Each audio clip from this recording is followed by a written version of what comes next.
नमस्कार दर्शक बंधु ओडिया सुख संसार चैनल को आपण को बहुत बहुत स्वागत। मेष राशि जुलाई 10 रु 14 तारीख अर्थात जुलाई 10, 11, 12, 13, 14 यही 5 दिन भितर ग्रह मानकर विशेष गोचर नक्षत्र प्रभाव को नहीं आलोचना करने को जाऊँगी। आपण जीवन में कौन सब परिवर्तन हेबो यही 5 दिन संपूर्ण ग्रह स्थिति कैरियर व्यवसाय धन लाभ स्वास्थ्य प्रेम संपर्क सबू किपर एवं कौन प्रतिकार करने आवश्यक।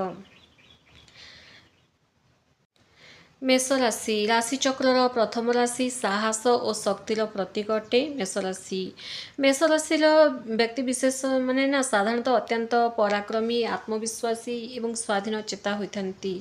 आपण मैंने कौन भी आह्वान को सामना करने को सदा सर्वदा प्रस्तुत ही रुहति किंतु विगत किसी समय हेब आपण जीवन में गोटे समस्या दूर हेले आउ गोटे एक नुआ समस्या मुंड टेकी आसुची।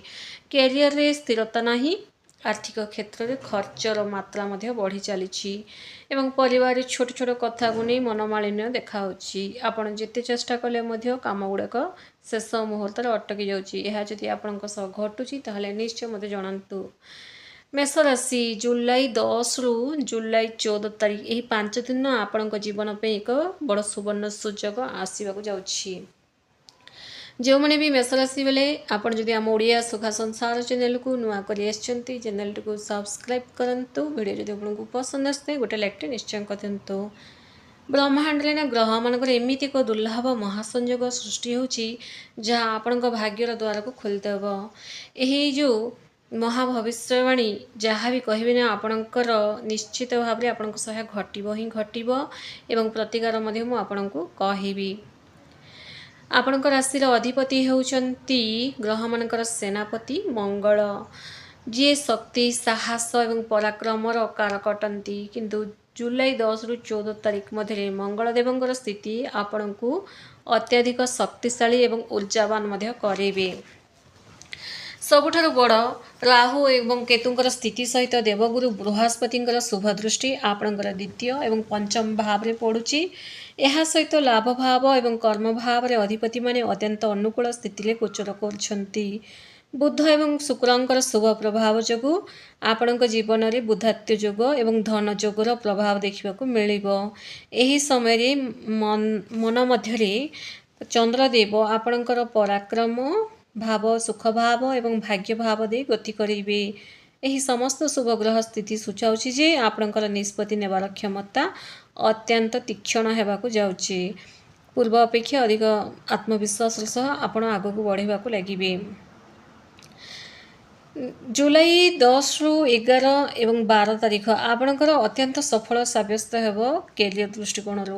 दशम भाव में ग्रह मानकर शुभ दृष्टि जोगु कार्यक्षेत्र चलता समस्त बाधा विघ्न दूर होगाक लगे। जदि आपण कौनसी पदोन्नति प्रमोशन अपेक्षा थिले तेबे एही समय मध्य आपण को सही शुभ खबर मिलवाक शुणा पाई पारती।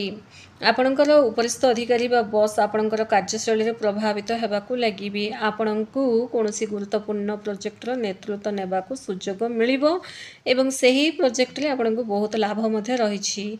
जो मैंने सहकर्मी मानकर ईर्षा बा षड्यंत्र जो अशांति रोते से माने शत्रु माने एबे पराजित होगाक लगे। मेष राशि व्यक्ति विशेष जुलाई 13 एवं 14 तारीख वरदान सदृश हेबो। कहीं आपण पूर्वर देथिबा कोनोसी एग्जाम बा इंटरव्यू रे सेथरे फलाफल आपण को शुभ ही मिलेबो। विशेष करी जो मैंने मल्टीनेशनल कंपनी बैंकिंग किंबा सरकारी क्षेत्र चाकरी खोजुचंती जदि नूतन नियुक्ति पत्र मिलबार प्रबल संभावना रही जदि से माने इंटरव्यू किंबा एग्जाम देचंती।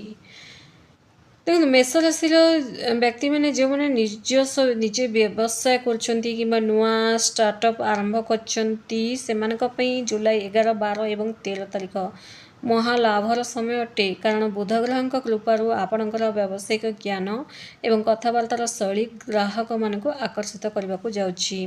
जदि आप कौन डील किंबा कंट्राक्ट काम कर चेष्टा कर तेबे यही 5 दिन मध्य से काम सफलतापूर्ण हम एवं बजार में आपणकर मान सम्मान प्रतिष्ठा बढ़ लोके चिन्हवाक लगे आपण को।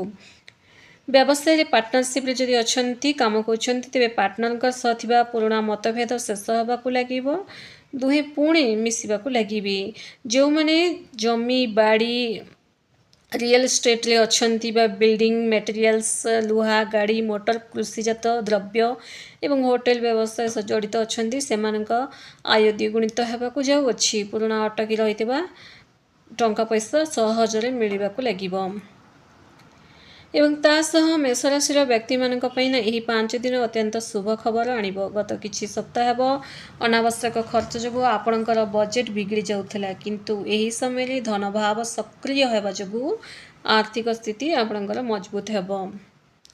एही वीडियो केवल मु आपनकु एही समय आपणक पई भल रही ताही मु जणाई परिबी किंतु स्टेप नेबा आपणक हाथ रहिला। जुलाई 11 और 12 तारीख ये 2 दिन ना आपको हठात कौन सूत्र गुप्त धन कि आकस्मिक आर्थिक लाभ मिल पारे। पौतृक संपत्ति को नहीं चलता कोर्ट केस कि बदर निष्पत्ति आपण सपक्ष आसीपे जहाद्वारा आप बड़ संपत्तिर अधिकार हेबे। जदि आप कौन बैंक लोन कि क्या धार नहीं चिंतार थे तेज यही समय आय वृद्धि हेब कारण आपण निजर लोन परिशोध कर सफल हेबे। तासह शेयर मार्केट सुना किंबा म्यूचुअल फंड रे निवेश करबा एही समय बहुत अनुकूल रही आपणकपई किंतु ए समय जदि इन्वेस्टमेंट करने को चाहूँगी कि जानी विशेषज्ञ बा परामर्श नहीं आगक बढ़िया आवश्यक।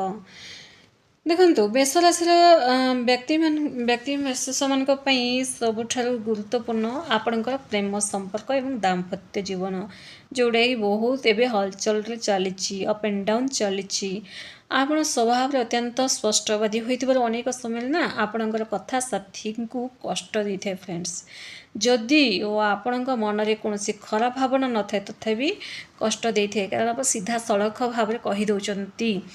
जुलाई 10, 11, 12 यही 3 दिन मध्य पंचम भाव शुक्रंकर अनुकूल दृष्टि जो प्रेम जीवन में एक नूतन उत्साह देखा मिले जदि आपणकर साथी कौन कथा को नहीं दूरता आसी तेरे से ही समस्त अभिमान दूर होगाकू लगे। आपण साथी आपणकर प्रकृत भल पाइबा बुझा लगे जो मैंने बह प्रस्ताव देवाक चाहूँगी लव विवाह से यही समय श्रेष्ठ अटे घर परिवार लोके निश्चय राजी हेबे। विवाहित व्यक्ति मानी जुलाई 13 और 14 तारीख अत्यंत मधुर रहिबो स्वामी स्त्री मध्य थिबा समस्त मतभेद अंत घटवाक लगे परस्पर प्रति विश्वास और सम्मान वृद्धि पाइबाक लगे परिवार पितामाता और भाई भौणींकर संपूर्ण सहयोग आपको मिलवाक लगे घर को कौन मांगलिक कार्य कि उत्साह आयोजन हो पारे जहाद्वारा परिवार हस खुशी माहौल जो मैंने नुआ दंपत्ति अच्छा संतान सुख से गोटे खुशी खबर शुणा पाई पारती।